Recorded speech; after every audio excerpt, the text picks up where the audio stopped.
Hello students, मैं हूं chemistry faculty Pankaj Kumar और यूपीएस एकेडमी में आपका स्वागत है। और अभी जो बिहार में लॉकडाउन हुआ है और उसके वजह से आप लोग जानते हैं कोचिंग वगैरह सब बंद हो गया है और आपका समय व्यर्थ नहीं हो, समय आपका बर्बाद नहीं हो, इसके लिए यूपीएस एकेडमी की तरफ से ये पहल किया गया है कि ऑनलाइन क्लास हो और इस क्लास के माध्यम से आप अपना पढ़ाई जारी रखें। और चूँकि आप जानते हैं कि पढ़ाई कंटिन्यूटी का चीज़ होता है, इसमें लगातार अभ्यास करना होता है। अगर कोई आदमी पढ़ाई कर रहा है और लगातार अभ्यास कर रहा है, कंटिन्यूटी के साथ पढ़ रहा है, तो सफलता उसको बहुत जल्दी मिलता है। तो इसी बात को ध्यान में रखकर हम लोग कोशिश किए हैं कि आपका पढ़ाई बीच में रुके नहीं, कंटिन्यूटी एकदम चालू रहे।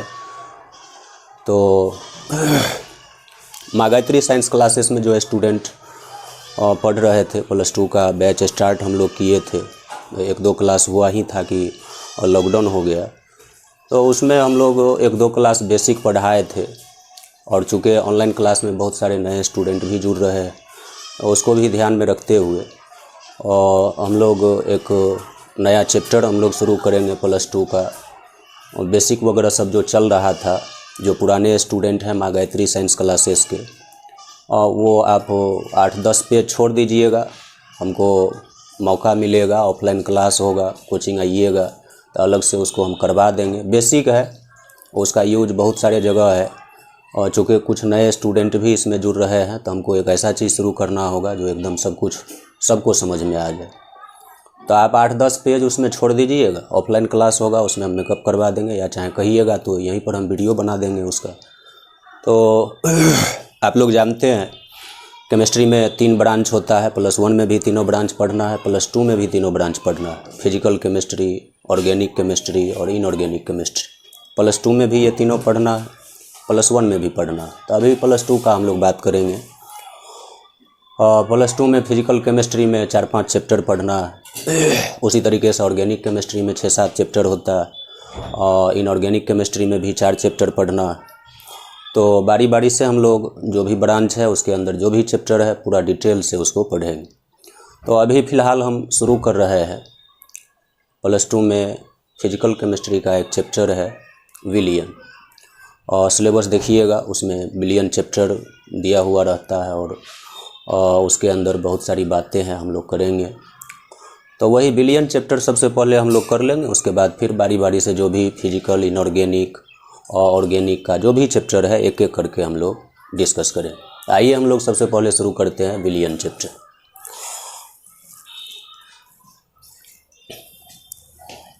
और फिजिकल केमिस्ट्री के एक चैप्टर का नाम है विलियन। इंग्लिश में इसको सॉल्यूशन कहा जाता है।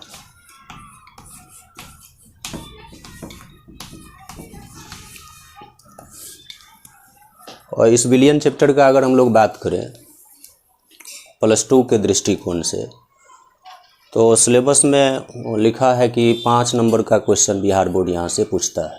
लेकिन अभी अगर देखिएगा, लिखा हुआ कुछ और रहता है लेकिन होता कुछ और है, 1-2 नंबर इधर उधर होते रहता है।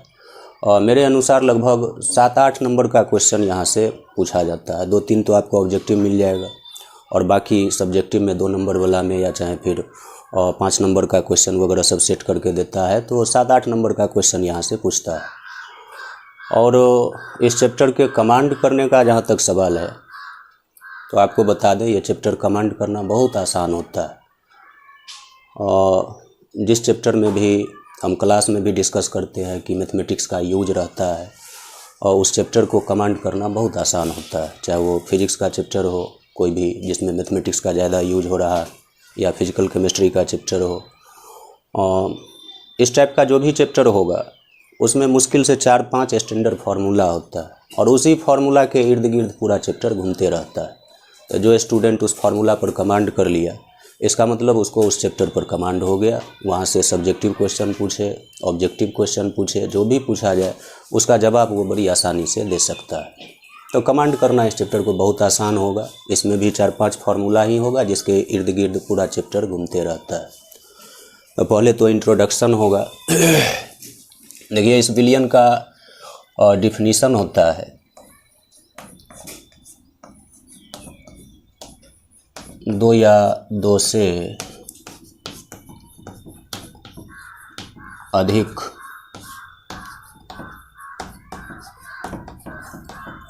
पदार्थों के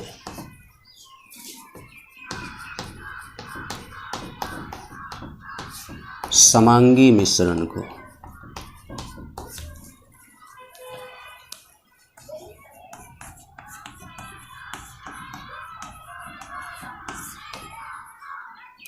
विलयन कहा जाता है।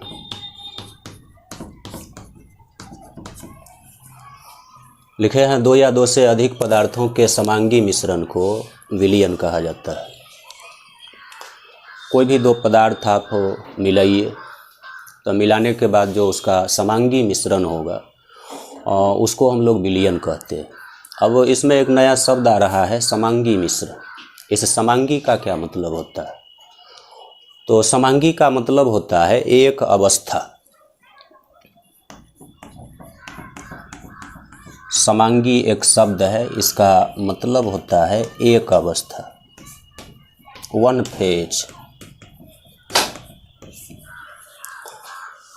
अब इस वन फेज या एक अवस्था का मतलब समझ लीजिए।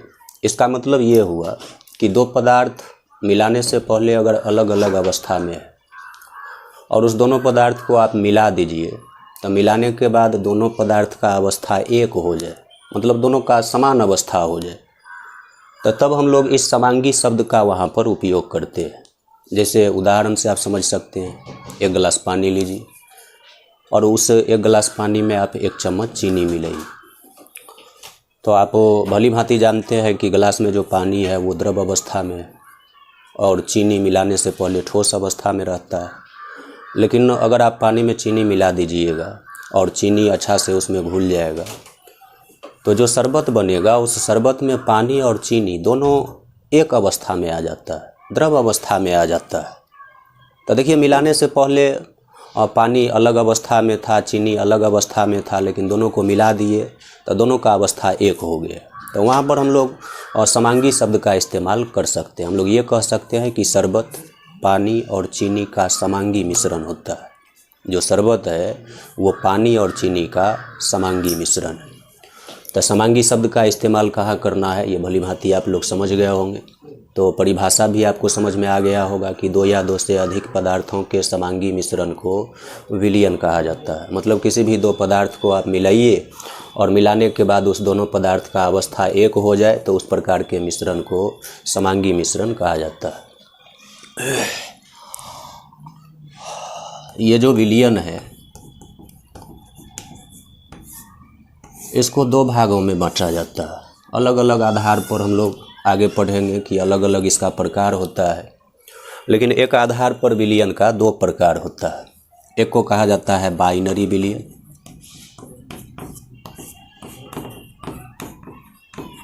और इसका जो दूसरा प्रकार है उसका नाम है पॉलिनरी विलयन।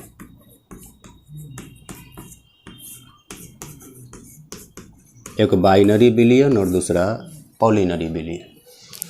ये देखिए, बाइनरी इंग्लिश शब्द है और साइंस में शब्द पर ही ध्यान देना होता है, उसी से आपको उसके अंदर का चीज़ पता चल जाए। बाइनरी और पॉलिनरी भी इंग्लिश शब्द है। इंग्लिश में पॉलिनरी ऐसे लिखा जाता है। तो इस बाइनरी में बाई का मतलब होता है दो और नरी का मतलब होता है अवयव। तो देखिए, नाम से पता चल गया कि बाइनरी विलयन में कितना अवयव रहता है, दो अवयव रहता है। नाम से पता है, इसमें कुछ याद रखना ही नहीं है, दो अवयव रहता है।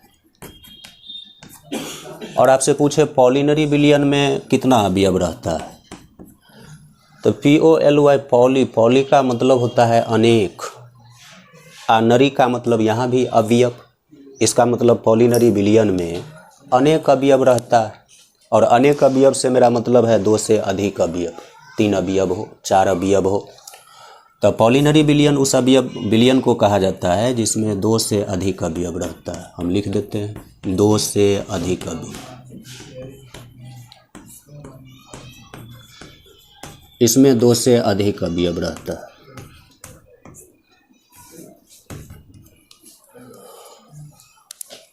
तो आप परिभाषा भी दे सकते हैं। कोई पूछेगा बाइनरी विलयन क्या है, तो आप ये कह सकते हैं कि जिस विलयन में 2 अवयव रहता है उस विलयन को बाइनरी विलयन कहा जाता है, और जिस विलयन में 2 से अधिक अवयव रहता है उसको पॉलिनरी विलयन कहा जाता है।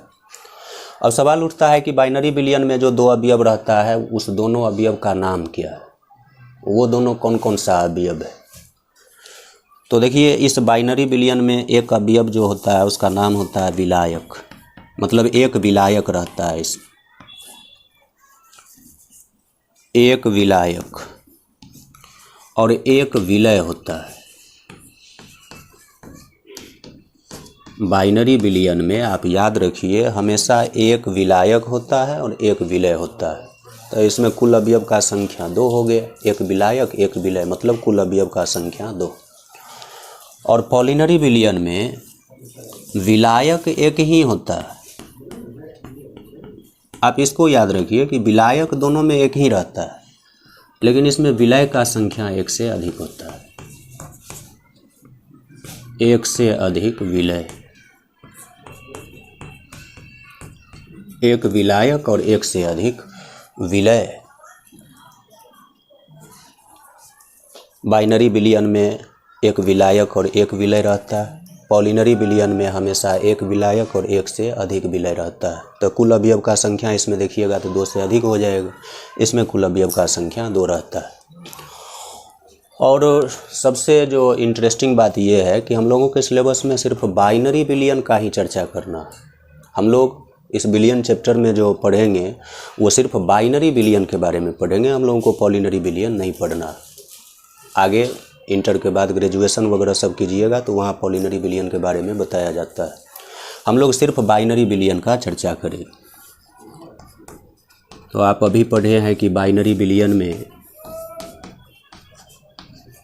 एक विलायक होता है और एक विलय होता है। तो हम इसको ऐसे लिख देते हैं, बाइनरी विलयन बराबर विलायक प्लस विलय। एक विलायक और एक विलय रहता है, और इस विलायक का मात्रा हमेशा अधिक रहता है, अधिक मात्रा। बाइनरी विलयन में हमेशा विलायक का मात्रा अधिक रहता है और विलय का मात्रा कम रहता है। एक बार इस मात्रा से क्वेश्चन ऑब्जेक्टिव पूछा था बिहार बोर्ड में, और पूछा था कि बाइनरी विलयन में किसका मात्रा कम रहता है, एक विकल्प दिया था विलय। आंसर वही होता, बाइनरी विलयन कोई भी हो और उसमें विलायक का मात्रा हमेशा विलय के मात्रा से अधिक रहता है, या आप ये कहिए विलय का मात्रा हमेशा विलायक के मात्रा से कम रहता है। तो हम लोगों को सिर्फ इस चैप्टर में बाइनरी विलयन का डिस्कस करना है, तो हम लोग बारी बारी से करेंगे। बाइनरी विलयन का उदाहरण का अगर हम लोग बात करें तो बहुत सारा इसका उदाहरण आपको मिल जाएगा। जैसे पानी में आप चीनी मिलाइए तो जो शरबत बनेगा वो बाइनरी विलयन है, और पानी में नमक मिला दीजिए बाइनरी विलयन मिलेगा, और पानी में आप जैसे ग्लूकोज को घोल दीजिए तो जो विलयन मिलेगा वो बाइनरी विलयन होगा। उसमें 2 ही अवयव होगा, एक विलायक और एक विलय। तो आप इसको नोट कीजिए, इसके बाद हम लोग इससे आगे बात करते हैं।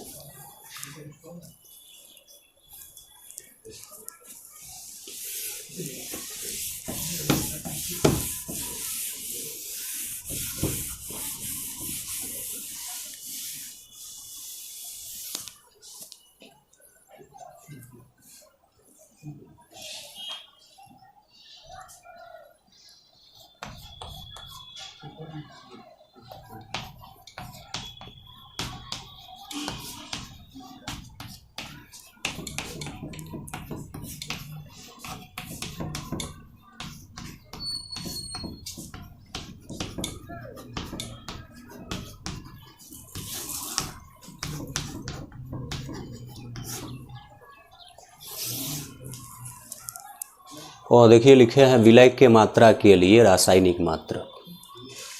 मतलब विलयन चैप्टर में कुछ मात्रक आपको अलग से पढ़ना होता है, और वो मात्रक जो भी पढ़िएगा वो विलय के मात्रा को बताता है।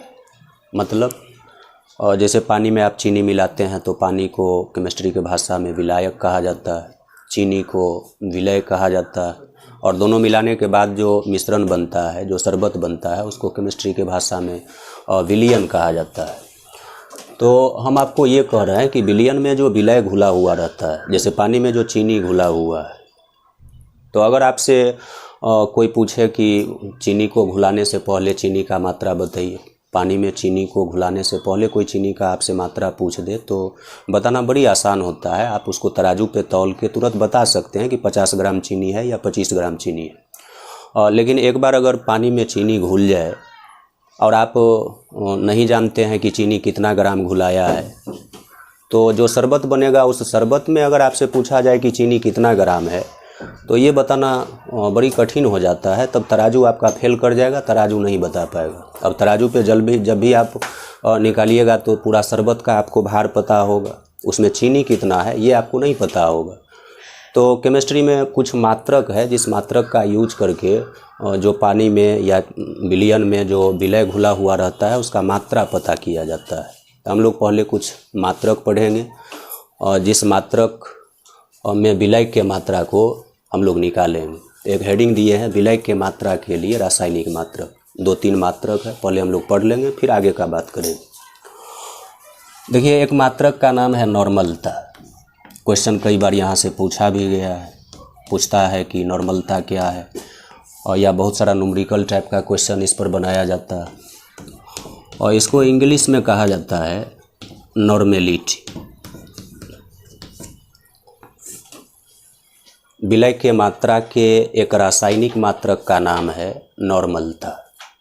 नॉर्मलता के द्वारा आप विलय के मात्रा का जानकारी दे सकते हैं, और इंग्लिश में इसको नॉर्मेलिटी कहा जाता है। पहले इसका परिभाषा देखिए तो आपको समझ में आएगा नॉर्मलता हम लोग कहते किसको है। 1 लीटर विलयन में उपस्थित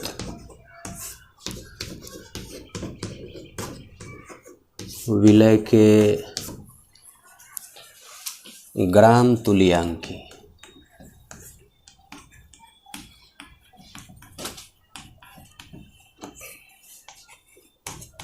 के संख्या को नॉर्मलता कहा जाता है।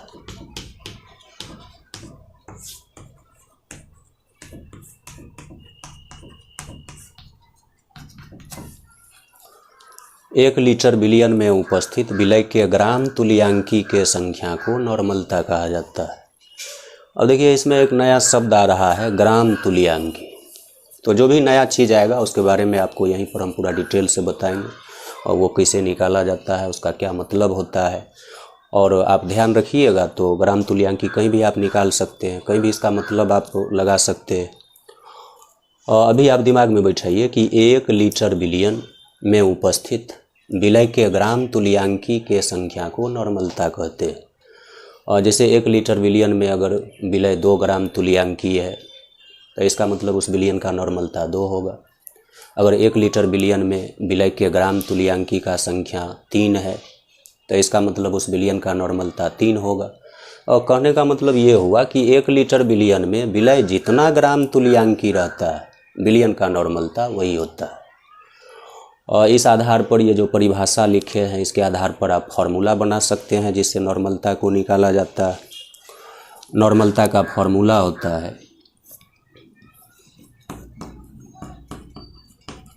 देखिए, नॉर्मलता को कैपिटल N से सूचित किया जाता है। हम ब्रैकेट में लिख देते हैं। आज के बाद केमिस्ट्री में कहीं भी कैपिटल N नज़र आ जाए इसका मतलब आप समझिएगा नॉर्मलता। फिजिकल केमिस्ट्री में कैपिटल N का मतलब नॉर्मलता समझा जाता है। जैसे नाइट्रोजन का भी संकेत ये होता है। तो आपको जो सेंटेंस दिया हुआ रहेगा, जो क्वेश्चन वगैरह सब लिखा हुआ रहता है, तो उसके आधार पर आपको पता करना पड़ेगा कि N का मतलब यहाँ नाइट्रोजन है या नॉर्मलता है। तो नॉर्मलता को कैपिटल N से सूचित किया जाता है, और इसका फॉर्मूला होता है विलय का ग्राम तुल्यांकी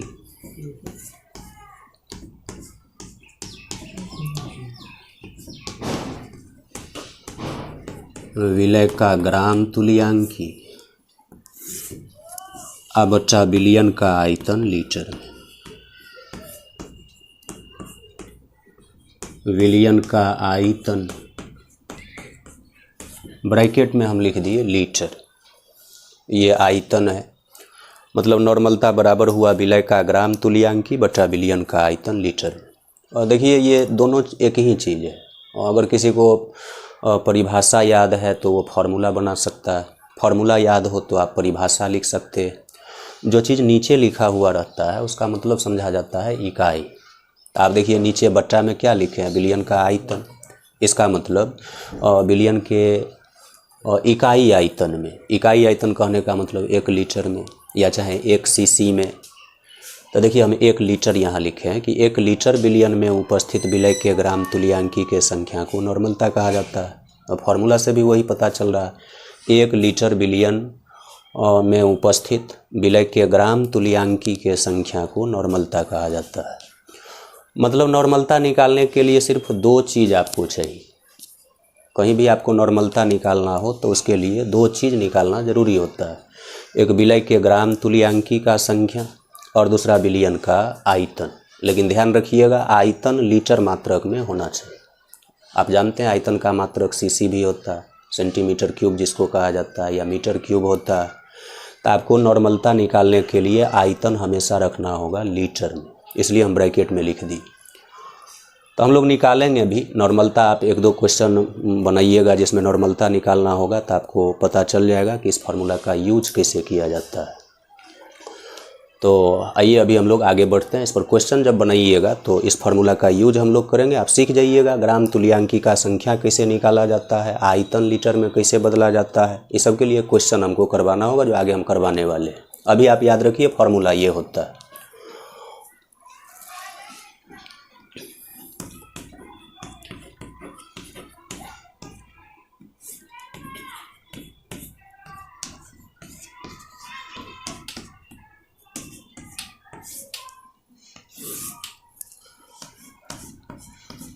देखिए लिखे हैं नॉर्मलता का निर्धारण, मतलब नॉर्मलता हम लोग निकालेंगे कैसे।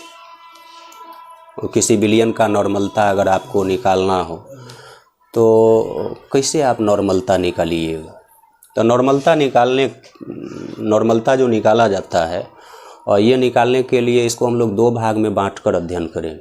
मतलब नॉर्मलता का निर्धारण 2 केस में बांटकर पढ़ा जाता है। तो अलग अलग केस है, केस फर्स्ट और केस सेकेंड। पहले हम लोग पहला केस पढ़ लेंगे, उसके बाद दूसरा केस पढ़ेंगे। और केस फर्स्ट, यदि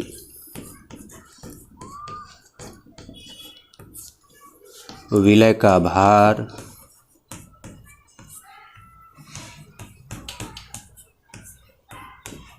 और विलयन का आयतन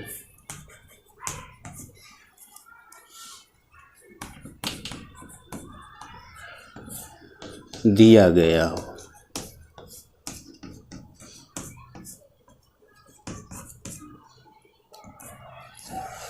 देखिए लिखे हैं कि यदि विलय का भार और विलयन का आयतन दिया गया हो। मतलब अगर किसी सवाल में आपको विलय का भार दे और विलयन का आयतन दे, तब नॉर्मलता अगर आपसे पूछे तो हम लोग कैसे निकालेंगे नॉर्मलता, वो हम लोग जानना चाहते हैं। और वैसे नॉर्मलता निकालने का मूल मंत्र यही है। जो स्टूडेंट ये फार्मूला जानता है, इस फार्मूला का यूज करना जानता है, तो उसके लिए यही एक फार्मूला काफ़ी होता है जिसके द्वारा कहीं भी वो नॉर्मलता निकाल सकता है। और लेकिन फिर भी अलग अलग केस जो है उसको हम लोग एक बार देख लेंगे, ताकि आप समझ पाइए जो फार्मूला वगैरह सब बुक में लिखा हुआ रहता है वो फार्मूला कैसे बना है, वो फार्मूला कहाँ से निकल कर आया है, ये आपको समझ में आ जाए। तो आप इसको नोट कर लीजिए, जगह है नहीं, इसको नोट कीजिए। हम मिटा के बताते हैं कि विलय का भार विलयन का आयतन देगा तो नॉर्मलता कैसे निकलेगा।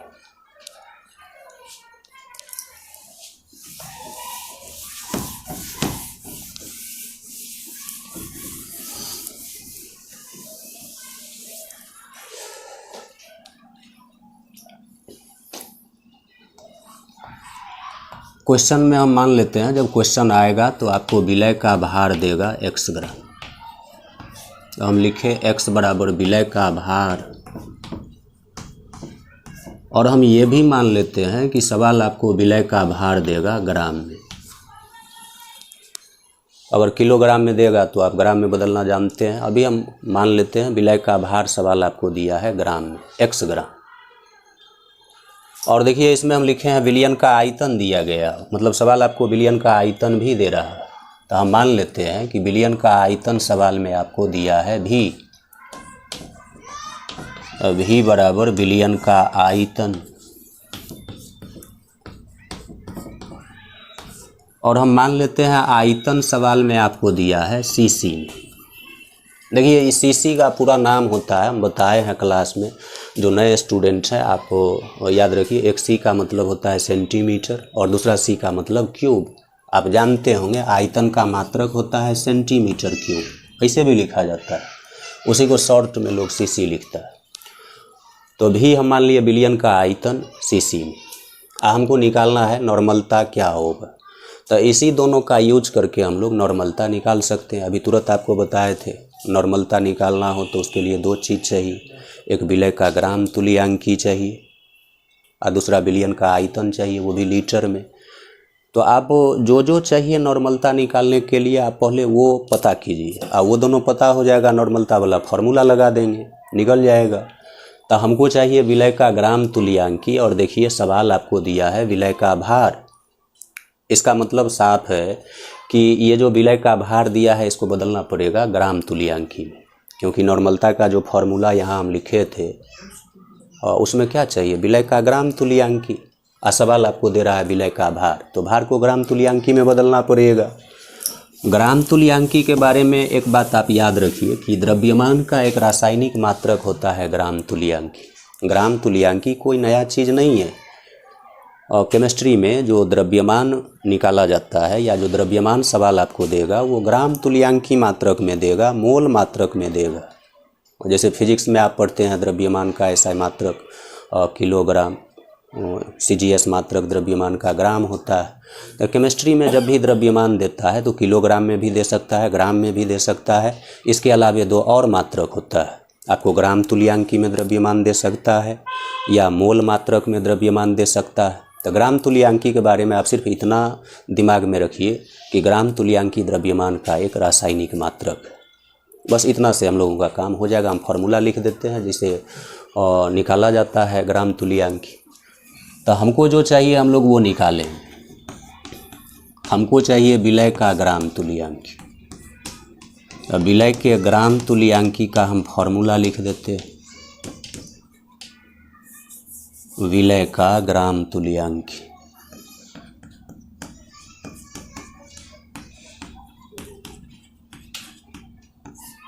ये बराबर होता है विलय का भार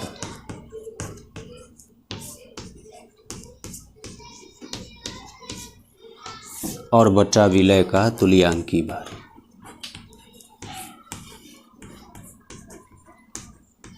विलय का भार बचा विलय का तुल्यांकी भार।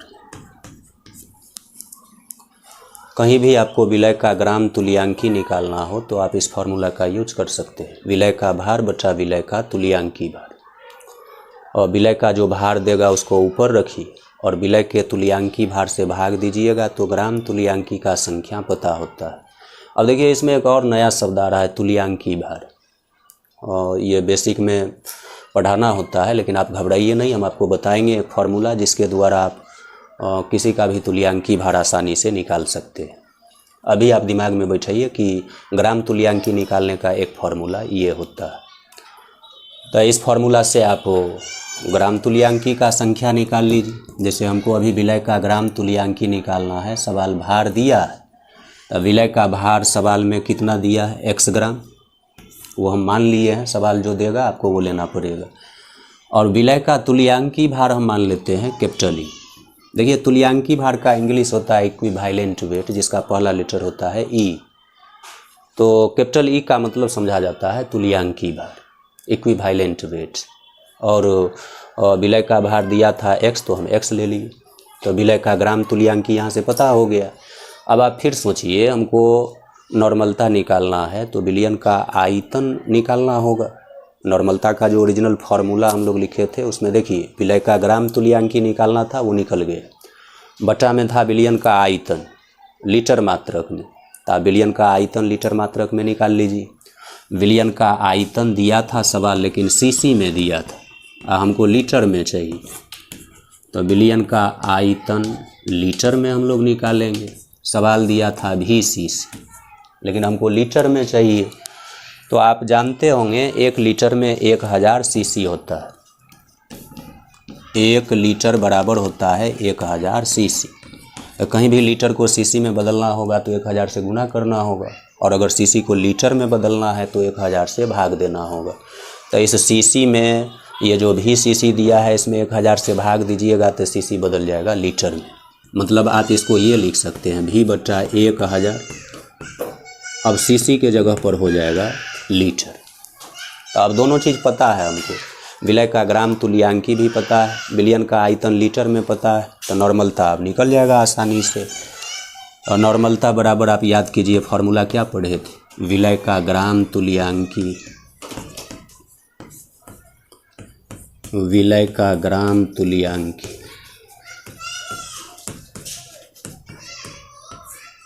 बच्चा में विलयन का आयतन लीटर में, यही फॉर्मूला पढ़े थे। तो विलय का ग्राम तुल्यांकी देखिए हम लोग निकाले, आया x/e। तो विलय के ग्राम तुल्यांकी के जगह रख दीजिए x/e। और विलयन का आयतन भी हम लोग निकाले लीटर में, तो आया V/1000। तो आप नीचे रखिए V/1000। अब देखिए ये 1000 बच्चा का बच्चा है तो ये ऊपर चला जाएगा और ई नीचे आ जाएगा। तो नॉर्मलता का एक फार्मूला आपको यहाँ से मिलेगा और जिसका उपयोग करके आप नॉर्मलता निकाल सकते हैं।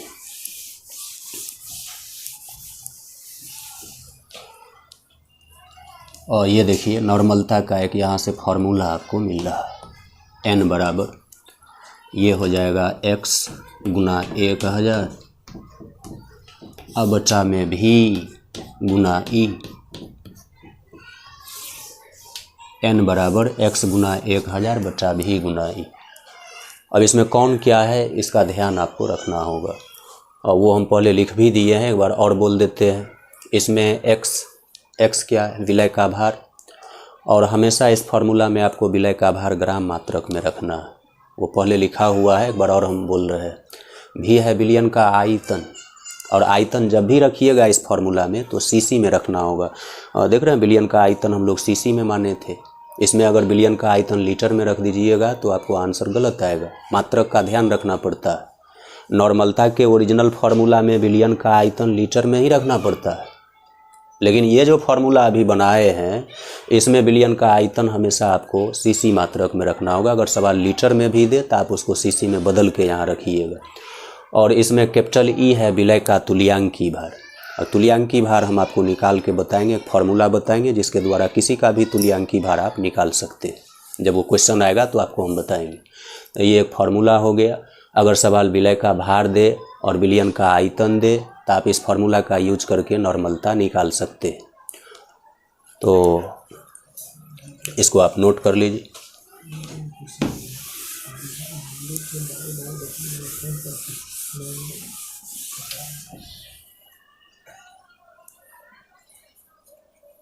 अब ये जो फार्मूला है इस पर हम एक आपको क्वेश्चन बताएंगे ताकि आपको समझ में आ जाए इसका यूज कैसे किया जाता है। ये फार्मूला हम लोग कैसे लगाएंगे, क्या नॉर्मलता का मान आएगा, नॉर्मलता कैसे निकाला जाएगा, वो आपको समझ, मतलब इस फार्मूला का यूज आपको समझ में आ जाएगा एक क्वेश्चन से। और जैसे देखिए क्वेश्चन ऐसा हो,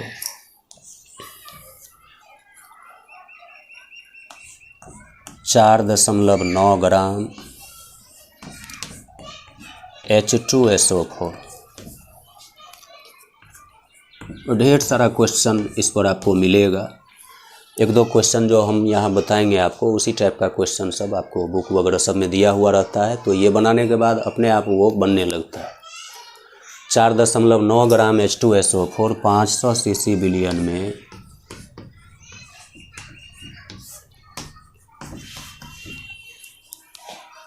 उपस्थित है।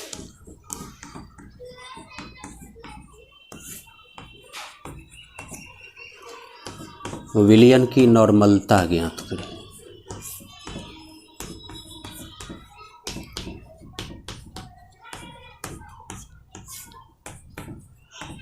विलयन की नॉर्मलता ज्ञात करें। देखिए बड़ी अच्छा क्वेश्चन, बहुत छोटा क्वेश्चन। 4.9 ग्राम H2SO4 500 सीसी विलयन में उपस्थित है, तो विलयन की नॉर्मलता हमको बताना है। देखिए आपको बताए थे, क्वेश्चन पढ़ के आपको समझना पड़ेगा पहले कि क्वेश्चन में क्या क्या दिया हुआ है और क्या पूछा जा रहा है। जब ही आप ये मतलब लगा लीजिएगा, इसका मतलब आधा क्वेश्चन बन गया। और देखिए क्वेश्चन पढ़ने से पता ये चल रहा है कि सवाल में विलयन का आयतन दिया है 500 सीसी। सीसी आयतन का मात्रक होता है, तो 500 सीसी विलयन बोला मतलब विलयन का आयतन दिया है 500। और देखिए बोला है H2SO4 है विलयन में उपस्थित, विलयन में H2SO4 उपस्थित है। तो जो उपस्थित होगा विलयन में या विलयन में जो घुला हुआ होगा वो विलय होता है। जैसे अभी विलयन में H2SO4 उपस्थित है, इसका मतलब इस विलयन में विलय का काम H2SO4 कर रहा है। तो इस H2SO4 का देखिए सवाल क्या दिया है, भार दिया है 4.9 ग्राम। मतलब सवाल में दो चीज़ दिया हुआ है, विलयन का आयतन और विलय का भार। सवाल में आपको दो चीज़ दिया है, एक विलयन का आयतन और दूसरा विलय का भार। आपसे पूछा है नॉर्मलता क्या होगा, तो अभी तुरंत आपको हम बताए थे कि यदि विलय का भार और विलयन का आयतन दिया गया हो तो नॉर्मलता का ये फॉर्मूला आप लगा के आंसर ला सकते हैं। तो अभी इस फॉर्मूला को जो चीज़ चाहिए वो सब चीज़ क्वेश्चन में दिया हुआ है। इस फॉर्मूला को विलय का भार चाहिए ग्राम मात्रक में, सवाल में देखिए विलय का भार ग्राम में ही दिया है। विलयन का आयतन चाहिए सीसी मात्रक में, अभी तुरंत बताए थे, तो सवाल में विलयन का आयतन भी सीसी में ही दिया है। मतलब फार्मूला को जो चीज़ चाहिए सवाल दिया है, तो डायरेक्ट फार्मूला लगा के आप आंसर ला सकते हैं। तो देखिए इसका आंसर आप इस फार्मूला से ला सकते थे। n बराबर हम लोग जानते हैं कि x गुना 1000 बटा v गुना e ये होता है, और x विलय का भार है, H2SO4 का भार सवाल में दिया है 4.9 और 1000 संख्या है, फार्मूला में पहले से था। भी विलयन का आयतन सीसी में रखना है, सवाल में सीसी में ही आयतन दिया है, 500 दिया है तो भी की जगह 500 रख दीजिए। और अब सवाल आया E का कि H2SO4 का तुल्यांकी भार क्या होगा। E है तुल्यांकी भार। एक फार्मूला हम बता रहे हैं, उसको आप याद रखिएगा, जहाँ भी निकालना हो तुल्यांकी भार उससे निकल जाएगा। और देखिए एक फार्मूला ये होता है, आप इसको कॉपी में कहीं लिख लीजिएगा, यूज होगा ये। वैद्युत अपघटय का तुल्यांकी भार।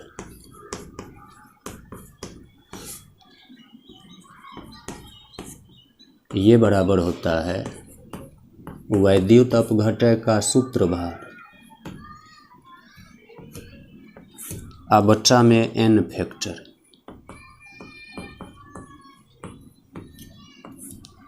पहले आप दिमाग में बैठाइए, वैद्युत अपघटय किसको कहा जाता है। जो पदार्थ धनायन ऋणायन में टूटता है उसको वैद्युत अपघटय कहा जाता है। जैसे NaCl को पानी में डालिएगा तो वो Na+Cl- में टूट जाएगा, तो NaCl वैद्युत अपघटय। जो पदार्थ धनायन ऋणायन में टूट जाएगा और हवा में टूटेगा नहीं, उसके लिए उसको पानी में डालना होगा। तो जलीय विलयन में जो धनायन ऋणायन में टूट जाता है उसको वैद्युत अपघटय कहा जाता है। और जैसे H2SO4, ये भी इसको पानी में डालिएगा तो ये टूट जाएगा 2H+ SO4 डबल माइनस में। तो जो भी पदार्थ धनायन ऋणायन में टूटता है उसका तुल्यांकी भार निकालना हो तो आप इस फार्मूला से निकाल सकते हैं। उसका सूत्र भार ऊपर रखना होगा और उसमें n फैक्टर से भाग देना होगा। अब इसमें भी एक नया शब्द आ गया n फैक्टर। तो n फैक्टर का मतलब हम बता देते हैं, H2SO4 का तुल्यांकी भार निकाल के कि n फैक्टर का क्या मतलब होता है। जैसे मान लीजिए हमको इसका तुल्यांकी भार निकालना है H2SO4 का। H2SO4 क्या है, वैद्युत अपघटय। इसको हम लोग पढ़ेंगे H2SO4 का तुल्यांकी भार। कैपिटल E लिख के H2SO4 लिखे, इसका मतलब और इसको पढ़ा जाएगा H2SO4 का तुल्यांकी भार। तो इसका सूत्र भार ऊपर रखिए, जिसका तुल्यांकी भार निकालना उसका सूत्र भार ऊपर। तो सूत्र भार के लिए सबका परमाणु भार जोड़ना पड़ेगा। हाइड्रोजन का परमाणु भार 1 ग्राम, 2 ठो है तो 2 ग्राम, सल्फर का 32 ग्राम, ऑक्सीजन का 16 ग्राम, 4 ठो है 16 चौका 64 ग्राम। तो आप सबको जोड़िएगा, हम जोड़ के भी बता देते हैं। हाइड्रोजन का परमाणु भार 1 ग्राम, 2 ठो है तो 2 से गुना करना होगा। सल्फर का परमाणु भार 32 ग्राम, ऑक्सीजन का परमाणु भार होता है 16 ग्राम, और 4 ठो है तो 16 गुना 4 हो जाएगा। तो ये इसका सूत्र भार हो जाएगा। आप सबको जोड़ लीजिएगा, 16 चौका 64 और 32 96, और 2 को 1 से गुना कीजिएगा तो 2 ये हो जाएगा। 96 में 2 जोड़ेंगे 98। H2SO4 का सूत्र भार होता है 98, तो सूत्र भार के जगह रख दिए। अब सवाल उठता है H2SO4 का n फैक्टर कितना होगा। तो n फैक्टर के लिए आपको H2SO4 को तोड़ना पड़ेगा।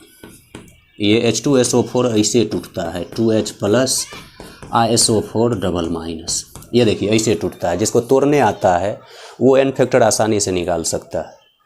तो ऐसे तोड़ लिए। अब देखिए जिस पर धन आवेश है उसको धनायन कहा जाता है, ये आप पहले से जानते हैं। और जिस पदार्थ पर ऋण आवेश है उसको ऋणायन कहा जाता है। तो इस धनायन पर आपसे पूछे कुल आवेश का संख्या बताइए, तो हम लोग बता सकते हैं। एक हाइड्रोजन पर 1 प्लस है, 2 हाइड्रोजन है तो 2 प्लस हो गया। या चाहे ऋणायन पर आवेश का संख्या देखिए दिखाई दे रहा है 2 माइनस है। धनायन पर जितना आवेश होगा ऋणायन पर उतना ही ऋण आवेश होता है। धनायन पर जितना धन आवेश होता है ऋणायन पर उतना ही ऋण आवेश होता है। तो किसी एक पर देखना है, या तो धनायन पर या नहीं तो ऋणायन पर। तो धनायन पर कुल आवेश का संख्या चूँकि 2 है तो 2 से यहाँ भाग देना होगा, मतलब H2SO4 का n फैक्टर हो जाएगा 2। धनायन या ऋणायन पर जो भी आवेश होगा वही उसका n फैक्टर होता है। तो H2SO4 का n फैक्टर कितना हुआ 2। क्यों? क्योंकि धनायन पर कुल आवेश का संख्या 2 है या ऋणायन पर कुल आवेश का संख्या 2 है। तो आप ऐसे तोड़ के किसी का भी n फैक्टर निकाल सकते हैं। तो देखिए 98 में जब आप 2 से भाग दीजिएगा तो क्या आएगा 49। आपको क्वेश्चन बनाते बनाते याद हो जाएगा कि H2SO4 का तुल्यांकी भार 49 होता है। H2SO4 का सूत्र भार 98 होता है। चूँकि ये पहली बार आया है तो हो सकता है कि आपको थोड़ा सा लग रहा हो कि कठिन है, लेकिन आप बार बार जब इसका यूज कीजिएगा तो बड़ी आसान हो जाएगा, आपको याद हो जाएगा बहुत सारे यौगिक का तुल्यांकी भार। तो देखिए इस कैपिटल E के जगह अब हम लोग रख सकते हैं 49। अब तो गुना भाग इसमें रह गया। अब 500 से 1000 ये कैंसिल हो जाएगा 2 से। और देखिए दशमलव के बाद 1 अंक है तो नीचे 10 हो जाएगा, ये 49 हो जाएगा। हम लिख देते हैं ये 49 हो जाएगा, नीचे 10 लिखिएगा, दशमलव ख़त्म, ये हो गया 49। 49 से 49 भी कैंसिल हो गया, तो ऊपर में बच गया ये वाला 2 और नीचे में ये 10, मतलब लिख सकते हैं 2/10। 2 में 10 से भाग दीजिएगा आएगा 0.2, मतलब इस बिलियन का नॉर्मल था पता हो गया 0.2 नहीं। तो देखिए कितना आसानी से हम लोग इस फार्मूला का यूज करके आंसर निकाल लिए। अब देखिए एक तो आप ऐसे बना सकते हैं, लेकिन इसमें दिमाग का इस्तेमाल नहीं है। बुक वगैरह सब में देखिएगा फार्मूला ये लिखा हुआ रहता है, लेकिन इस फार्मूला का जब आप यूज करते हैं तो ज़्यादा दिमाग का इस्तेमाल इसमें नहीं होता है। फार्मूला में सब कुछ फॉर्मेट बनाया हुआ है, वही चीज़ आप रख रहे होते हैं। फार्मूला हम भी आपको बना के देंगे, लेकिन कोशिश हम ये करेंगे कि आप फार्मूला का ज़्यादा यूज नहीं कीजिए। एक जो बेसिक कंसेप्ट होता है उससे क्वेश्चन को बनाइए, ताकि वो कभी भी आप भूल नहीं पाइए। ये फार्मूला जैसे इसमें कन्फ्यूजन होता है कौन ऊपर है कौन नीचे है, तो हमेशा हम लोग एक अपना मेथड से क्वेश्चन बनाएंगे जो आप भूलिएगा नहीं, ताकि वो बनाते रहिएगा। आप पहले से भी उस पर बहुत सारे क्वेश्चन बनाए होंगे और वो मेथड आसान होता है और उसमें दिमाग का इस्तेमाल होता है। जैसे इसी क्वेश्चन को हम एक और मेथड से बना सकते हैं और उस मेथड में देखिएगा दिमाग का खूब ज़्यादा यूज होगा। और जैसे आप देखिए इस क्वेश्चन को एक और मेथड से कैसे बनाया जाता है। एक तो आप फार्मूला से बना, आंसर फिर वही आएगा। तो इसी का एक दूसरा तरीका है। इस तरीके का जो भी क्वेश्चन होगा आप उसको 2 तरीके से बना सकते हैं। आप याद कीजिए नॉर्मलता का ओरिजिनल फार्मूला हम लोग लिखे थे, कैपिटल N बराबर विलय का ग्राम तुल्यांकी बटा बिलियन का आयतन लीटर में। मतलब हमको चाहिए विलय का ग्राम तुल्यांकी। सवाल में देखिए क्या दिया हुआ, विलय का भार दिया हुआ, तो हम लोग विलय का ग्राम तुल्यांकी जो चाहिए हमको फार्मूला में वो निकालेंगे। तो H2SO4 यहाँ विलय का काम कर रहा है, हम ब्रैकेट में लिख भी देते विलय। विलय का भार सवाल दिया था 4.9 ग्राम। विलय का भार दिया था 4.9 ग्राम, लेकिन हमको चाहिए विलय का ग्राम तुल्यांक। तो आपको जो चाहिए आप वो निकालिए, H2SO4 का ग्राम तुल्यांक। और ग्राम तुल्यांकी का फॉर्मूला अभी बताए हैं आपको, जिसका ग्राम तुल्यांकी निकालना है उसका भार ऊपर में रखिए, उसके तुल्यांकी भार से भाग दीजिए।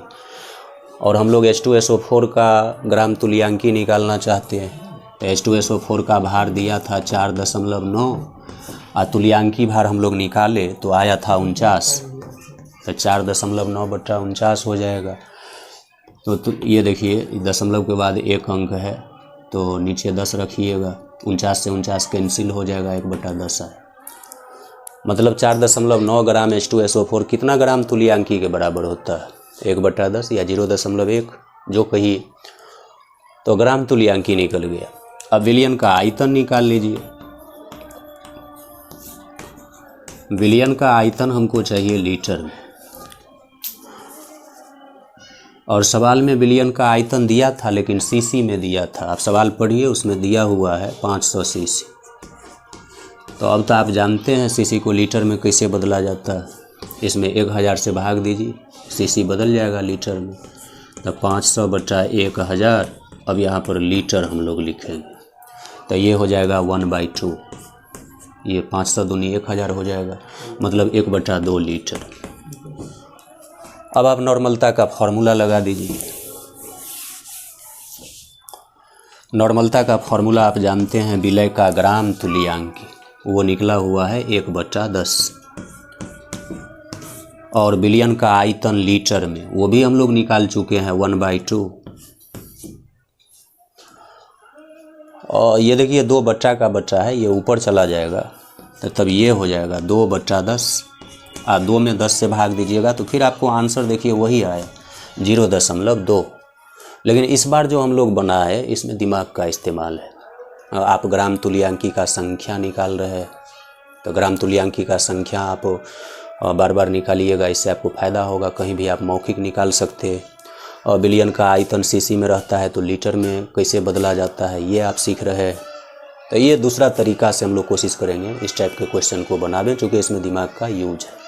और इससे पहले जो हम लोग बनाए थे आंसर उससे भी आया था, आप बना सकते हैं, लेकिन उसमें दिमाग का यूज नहीं है। तो आप कोशिश कीजिएगा इसी तरीके से हम लोग इस टाइप का क्वेश्चन बनावें। इसको नोट कर लीजिए। आपको एक क्वेश्चन हम बता दिए जिससे वो जो फार्मूला हम लोग बनाए थे उसका यूज आप समझ गए होंगे। अब इसके बाद कुछ प्रतिशत मात्रक हम आपको बताए हैं कि नॉर्मलता का जो निर्धारण किया जाता है वो 2 केस में बांटकर, मतलब नॉर्मलता का अध्ययन हम लोग 2 केस में बांटकर करेंगे। एक केस हम लोग पढ़ लिए जिससे फार्मूला आया x गुना 1000 बटा v गुना e। अब हम लोग नॉर्मलता का दूसरा केस पढ़ेंगे, और उस दूसरा केस को समझने के लिए आपको कुछ प्रतिशत मात्रक पढ़ना पड़ेगा, जिसका यूज देखिएगा दूसरा वाला केस में होगा। तो आइए हम लोग अब प्रतिशत मात्रक कुछ पढ़ते हैं।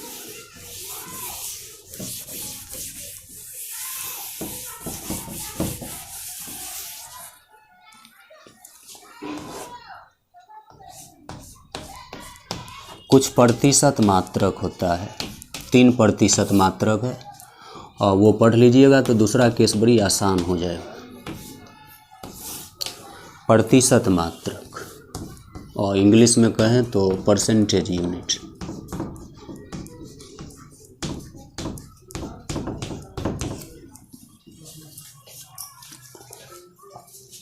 जैसे 1% मात्रक का नाम होता है, एक पढ़ लीजिएगा, उसी आधार पर आप दोनों समझिएगा। मतलब एक समझ में आएगा, तीनों लगेगा कि समझ में हमको आ गया। और जैसे एक है परसेंटेज वेट बाय वॉल्यूम, 1% मात्रक का नाम है परसेंटेज वेट बाय वॉल्यूम। अब कहिएगा सर इसको हिंदी में क्या कहेंगे, तो आप जानते हैं परसेंटेज का हिंदी होता है प्रतिशत, और वेट का हिंदी भार होता है, वॉल्यूम का हिंदी आयतन होता है। तो आप हिंदी में कहिएगा तो हो जाएगा प्रतिशत भार बटा आयतन। तो इंग्लिश ही ज़्यादा फेमस है, आप इसी तरीके से लिखा भी जाता है परसेंटेज वेट बाय वॉल्यूम, पढ़ा भी यही जाता है। तो आप कोशिश कीजिए ऐसे ही पढ़ें इसको, परसेंटेज वेट बाय वॉल्यूम। और इसका बहुत ज़्यादा यूज किया जाता है। अभी जो 3% मात्रक हम लोग पढ़ेंगे उसमें सबसे ज़्यादा इसका यूज किया जाता है। परसेंटेज वेट बाय वॉल्यूम कहते हैं किसको। तो देखिए इसमें ये आप समझ लीजिए एक कंसेप्ट है कि जो नीचे रहता है प्रतिशत मात्रक जो भी आप पढ़िएगा उसमें जो नीचे होगा वो विलयन का होता है, जो ऊपर रहता है वो विलय का होता है। इसका मतलब हुआ विलयन का आपको लेना पड़ेगा आयतन, भी का मतलब वॉल्यूम, वॉल्यूम का हिंदी आयतन, और डब्लू का मतलब वेट, वेट का हिंदी होता है भार। मतलब विलयन का क्या लेना हो आयतन और विलय का क्या लेना होगा भार। तो परसेंटेज वेट बाय वॉल्यूम में विलयन का आयतन लिया जाता है और विलय का भार लिया जाता है। इसका परिभाषा ऐसा हो जाएगा, विलयन का आयतन लेना है तो लिखेंगे 100 सीसी, आयतन का मात्रक होता है 100 सीसी, 100 सीसी विलयन में उपस्थित, 100 सीसी विलयन में उपस्थित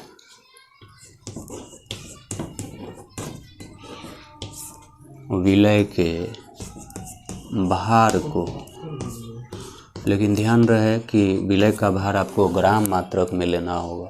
हम ब्रैकेट में लिख दिए ग्राम। परसेंटेज वेट बाय वॉल्यूम कहा जाता है या कहते हैं जो लिख। आप ये तो जानते होंगे प्रतिशत का मतलब होता है 100 में।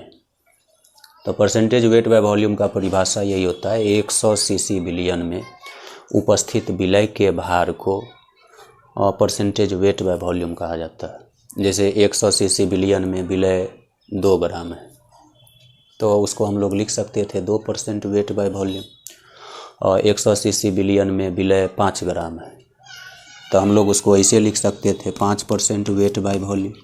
या इसका उल्टा भी आप समझ सकते हैं, कहीं 5% वेट बाय वॉल्यूम लिखा हो तो इसका ये मतलब हुआ कि 100 सीसी विलयन में विलय कितना ग्राम है 5 ग्राम। और कहीं 3% वेट बाय वॉल्यूम लिखा हुआ है तो आप इसका मतलब ये समझिएगा कि 100 सीसी विलयन में विलय कितना ग्राम है 3 ग्राम। बड़ी आसान होता है। जैसे इस पर एक क्वेश्चन हम आपको देंगे जिससे आपको ये समझ में आ जाएगा। जैसे आपसे कोई पूछ दे कि 1000 CC 10% weight by volume sodium hydroxide का विलयन है। देखिए ये केमिस्ट्री का एकदम शुद्ध भाषा है। परसेंटेज वेट बाय वॉल्यूम वगैरह सब केमिस्ट्री का शुद्ध लैंग्वेज माना जाता है। क्वेश्चन भी आएगा तो आपको इसी तरीके से लिखेगा। अभी हम आपको समझा रहे हैं, उस पर ध्यान दीजिए कि इसका क्या मतलब होता है। और जैसे क्वेश्चन में ये हो कि 1000 CC 10% weight by volume NaOH के विलयन में NaOH का भार बताइए क्या है, या NaOH का मात्रा बताइए क्या है। मतलब इस विलयन में विलय कितना मात्रा में है वो अगर आपसे पूछ दे, ये एक विलयन है, इस विलयन में विलय का काम NaOH कर रहा, जिसका विलयन होगा वही विलय होता है। इस विलयन में आपसे पूछ दे इस NaOH का मात्रा बताइए कितना है, NaOH का भार बताइए, तो देखिए हम लोग कैसे निकालेंगे। सवाल जो ये दिया 1000 सीसी, तो आप जानते हैं सीसी आयतन का मात्रक होता है। तो ये विलयन का आयतन दिया है, ये क्या दिया है विलयन का आयतन, और ये परसेंटेज वेट बाय वॉल्यूम आप जानते हैं ये एक मात्रक का नाम है, प्रतिशत मात्रक का नाम है परसेंटेज वेट बाय वॉल्यूम। तो ये हो गया एक मात्रक नहीं। और ये जो आप देख रहे हैं NaOH, ये यहाँ विलय का काम कर रहा है। हम लिख दिए कौन क्या है, एक समझ लीजिएगा इसी से, और बाकी जो 2 मात्रक है वो भी आपको समझ में आएगा। ये विलयन का आयतन है, परसेंटेज वेट बाय वॉल्यूम एक मात्रक का नाम है, और NaOH यहाँ विलय का काम कर रहा है। जैसे H2SO4 का विलयन रहता तो H2SO4 विलय होता। अब आपको इसका मतलब लगा देना है। आप इसका मतलब लगाइएगा, आपको पता हो जाएगा इस विलयन में NaOH कितना ग्राम है। और जैसे 10% वेट बाय वॉल्यूम का आप मतलब लगाइए, इसका मतलब क्या हुआ, इसका मतलब ये हुआ कि विलयन कितना सीसी है 100 सीसी, उसमें विलय कितना ग्राम है? 10 ग्राम। 10% वेट बाय वॉल्यूम का मतलब यही हुआ, विलियन है 100 सीसी और उसमें विलय है 10 ग्राम। विलय का काम कौन कर रहा है? NaOH। तो क्या हम इस 10% वेट बाय वॉल्यूम को ये लिख सकते हैं कि 100 सीसी विलियन में 100 सीसी विलियन में NaOH कितना ग्राम है? 10 ग्राम। 10 ग्राम NaOH, इसका यही मतलब हुआ। 10% वेट बाय वॉल्यूम NaOH का विलियन है, इसका यही मतलब हुआ। लेकिन देखिए आपसे पूछा है 1000 सीसी में, विलियन का आयतन यहाँ 1000 सीसी दिया है, तो हम लोगों को जितना आयतन में पूछेगा उतना में निकालना पड़ेगा। तो 100 सीसी में न 10 ग्राम NaOH है, अगर 1000 सीसी में निकालना है तो आप यहाँ से निकाल सकते हैं।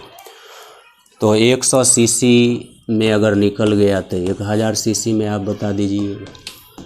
देखिए इसे 100 को 10 से गुना किए होंगे तो 1000 हुआ होगा। तो मैथ का नियम है, जो चीज़ आप एक साइड कीजिएगा वही चीज़ दूसरा साइड भी करना होगा। अगर आप यहाँ 10 से गुना कर रहे हैं तो इधर भी 10 से गुना करना होगा, तो तब ये हो जाएगा 10 को 10 से गुना कीजिएगा तो 100 ग्राम हो जाएगा। या चाहे एक नियम से अभी आप बना सकते थे, पहले 100 में लिखे फिर 1 में लिखिएगा तो 100 बट्टा में जाएगा, और फिर 1000 में निकालिएगा ये गुना में जाएगा। तो गुना भाग करके भी आपको यही आंसर आता है 100 ग्राम NaOH। इसका सीधा मतलब ये हुआ कि इस विलियन में NaOH कितना ग्राम है? 100 ग्राम। तो इस टाइप का जहाँ भी आपको लिखा हुआ मिले तो इसी तरीके से आप उसको समझिएगा, इसी तरीके से बनाइएगा, आपको पता हो जाएगा विलय कितना ग्राम है। तो हमको लगता है आप लोग सीख गए होंगे। इस विलियन में विलय का मात्रा हमको निकालना था, विलय का मात्रा हम लोग निकाल ले तो आया 100 ग्राम। इस विलियन में NaOH कितना ग्राम है? 100 ग्राम। मतलब इस क्वेश्चन का आंसर यही होता है 100 ग्राम।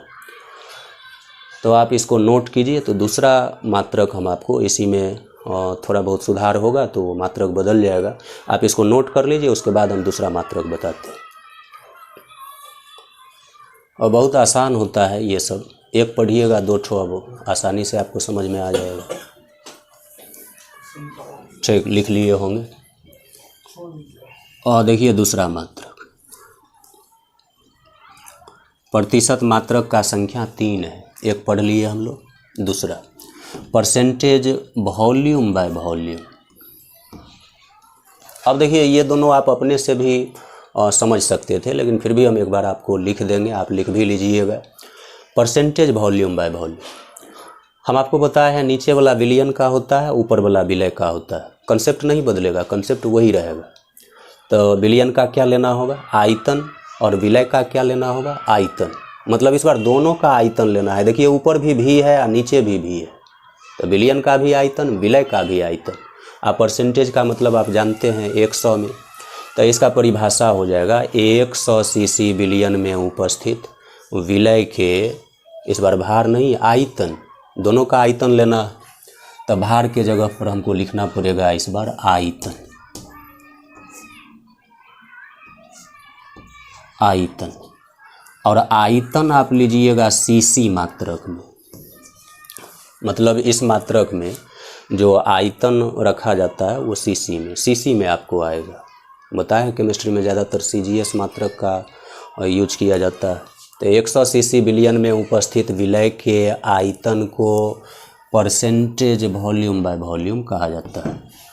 तो अगर कहीं आपको लिखना हो परसेंटेज वॉल्यूम बाय वॉल्यूम का ये क्या होता है, इसका क्या परिभाषा होगा, तो आप ये लिख सकते हैं, दोनों का आयतन लिया जाता है।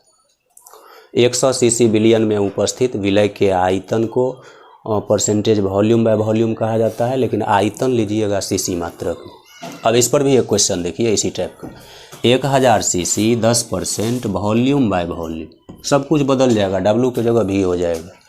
NaOH का विलियन है, और इस विलियन में आपसे पूछे कि NaOH कितना सीसी प्रेजेंट है, विलियन का मतलब विलय का आयतन क्या है, इस विलियन में विलय का आयतन क्या है, ये हमको निकालना है।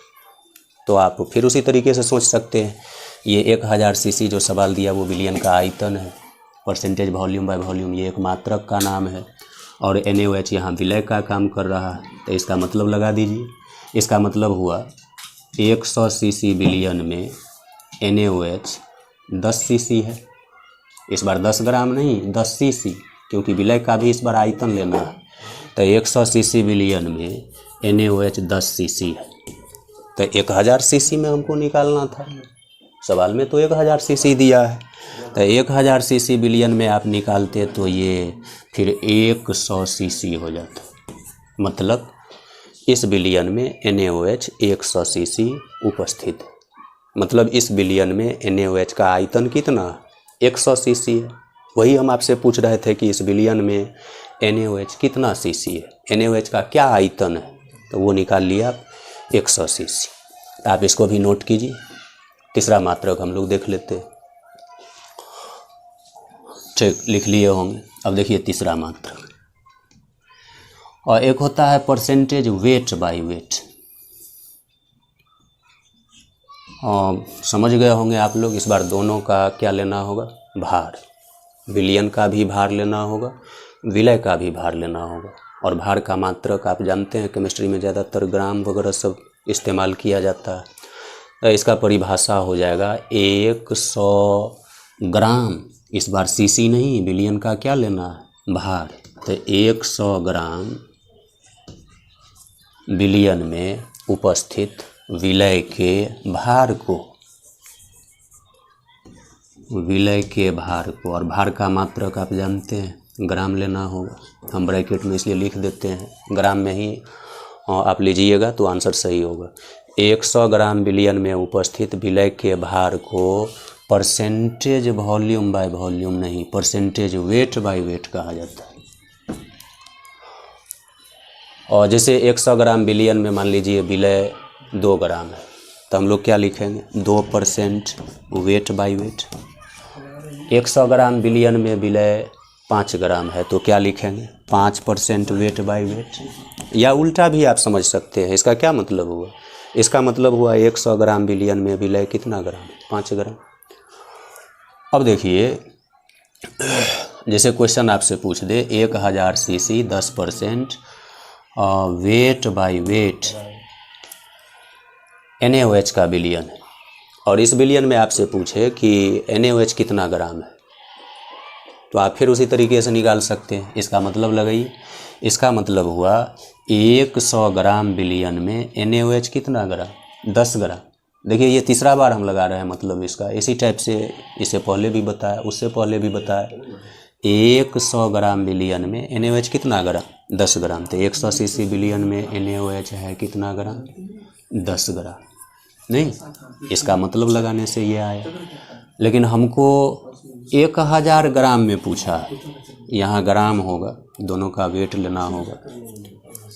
क्वेश्चन में आपको ये दिया रहेगा, तो 1000 ग्राम में जब आप निकालिएगा, यहाँ भी ग्राम होगा।